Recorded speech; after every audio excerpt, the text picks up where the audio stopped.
All gas, no brakes.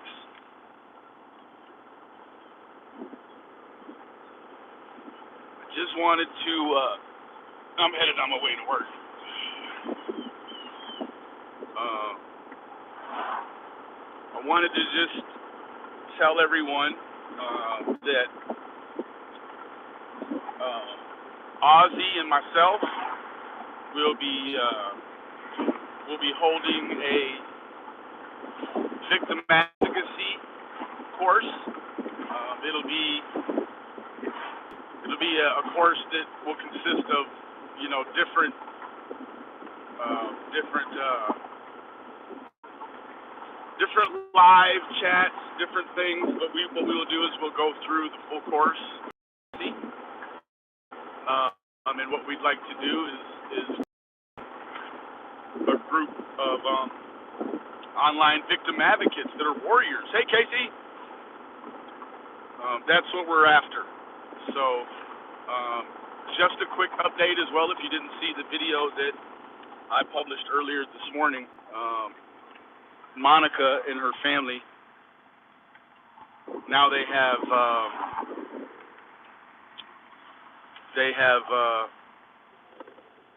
counsel now, so that's a great thing.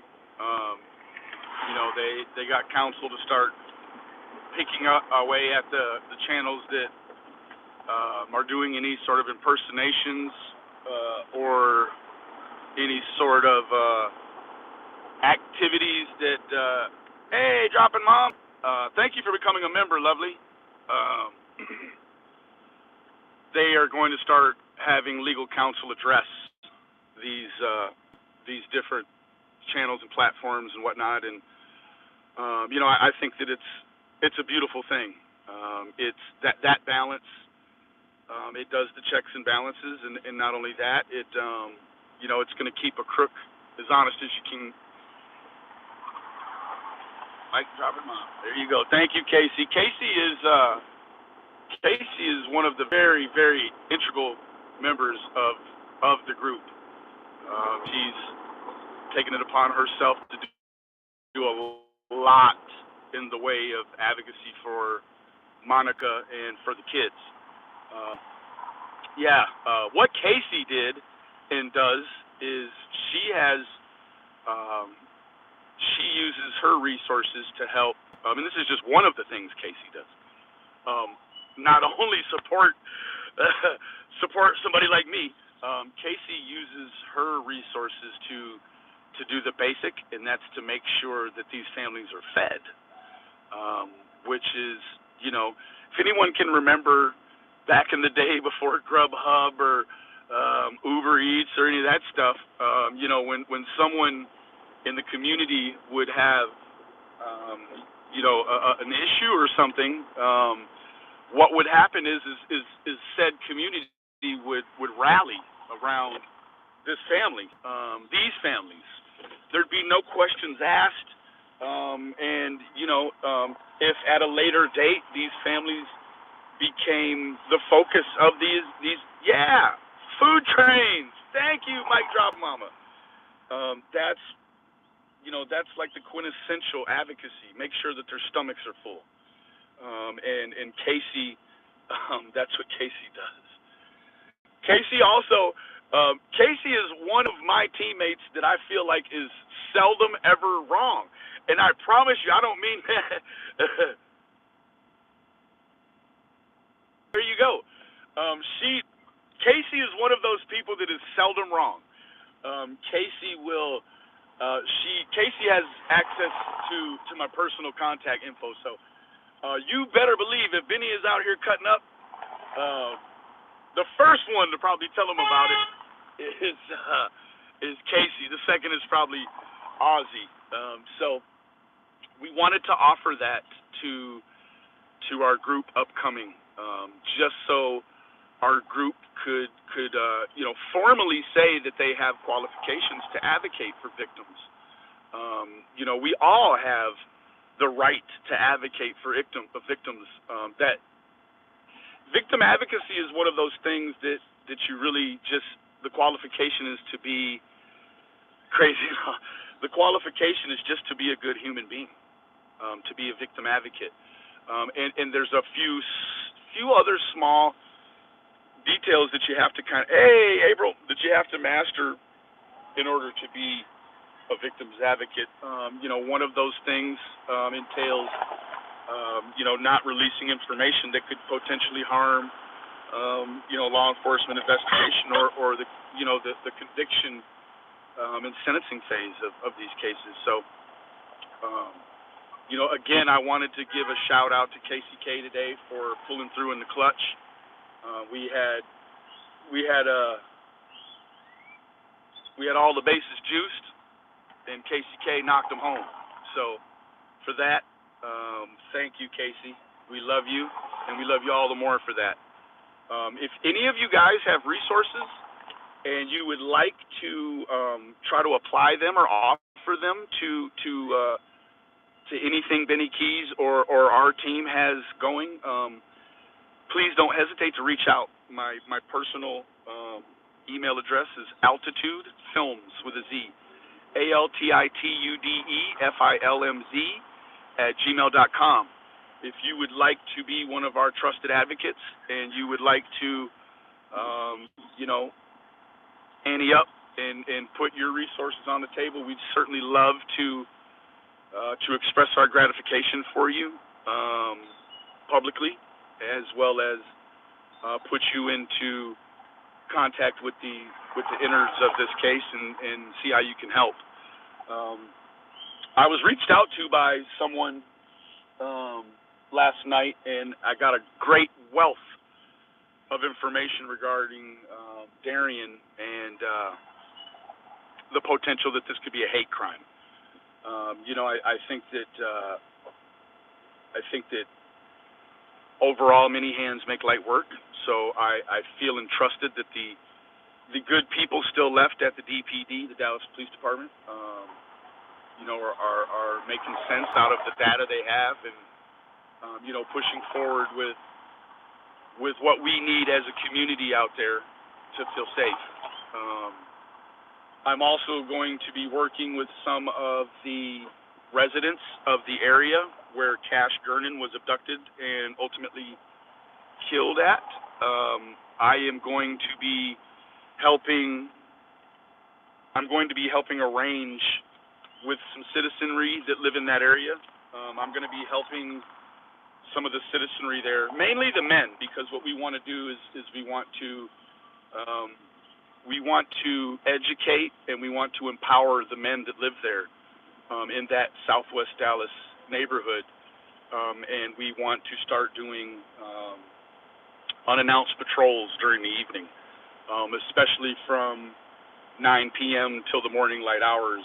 We want to create some sort of system where we can actually be on the streets there, and we can, be a proponent for that area and the citizenry that live there. So there's going to be a lot of big changes coming for that area. There's also going to be, hopefully, some legislation passed for that area because, I know most generally everyone is not aware of the logistics there. The logistics there are that area where Monica lives at is it's broken down via the county planning and zoning. So it's tucked in this island where you have Dallas County and then you have Duncanville, and so essentially the woods is just landlocked between Tarrant County and Duncanville. And Duncanville, unfortunately, they don't make the trip over Clark Road to help and assist in some of these things. Not only that, but there is a fire and rescue situation there, less than a quarter mile from Monica's house, but due to city budgeting, that element is not available after 9 or 10 p.m. So it's available during the day, but come 9 or 10 p.m.,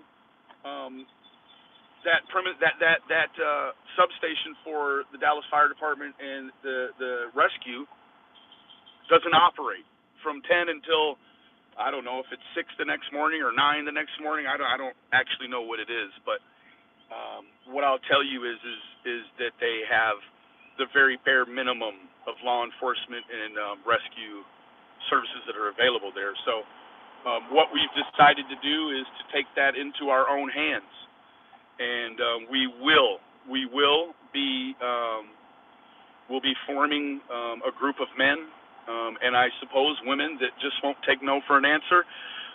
But we don't want to leave anybody in that area uncovered.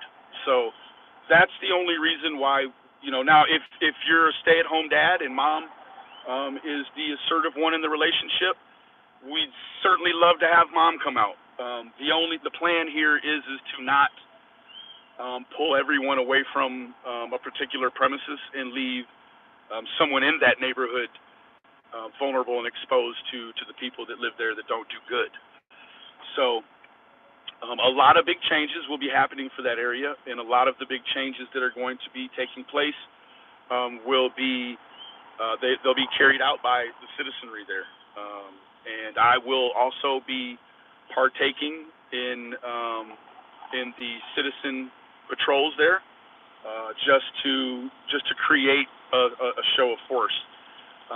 So I believe that this group of citizens, we will be masked citizens. We will look very intimidating. We will also have notified the public there about what's going on. The plan is to spend a couple of weekends or available days where a group of us gentlemen can go out and we can canvass. We can pass out flyers and let them know what we're going to be doing. We can also do a little community reach out, right? We can reach out to the people that ordinarily wouldn't have, a protocol to use for protection other than the police. So many people there in that area would like to have protection, but wouldn't like to have to call the police to get it. They would not like the police to pull up in front of their house and take a report and, subsequently leave them open to a later attack. So a lot of big changes coming in that area. We are going to empower the people there in that area, in that neighborhood, to reasonably fight crime with a low risk assessment. So that's what we're after. If that means there's power in many of us, then that's what it will take. We will not be outnumbered, and we will not be pushed around, and we will not. We will also not be threatened. So, you guys hit the like button, man, please.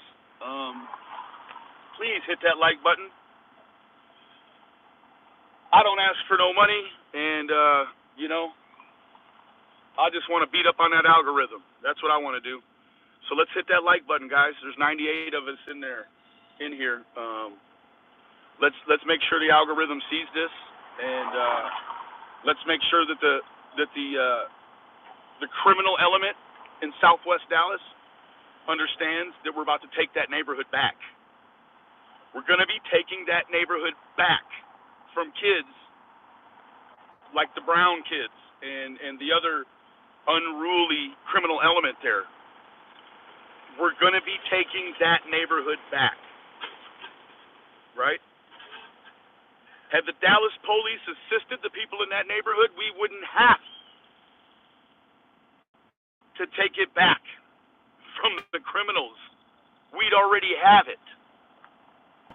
Thank you, Mike dropping mama. I'm sorry.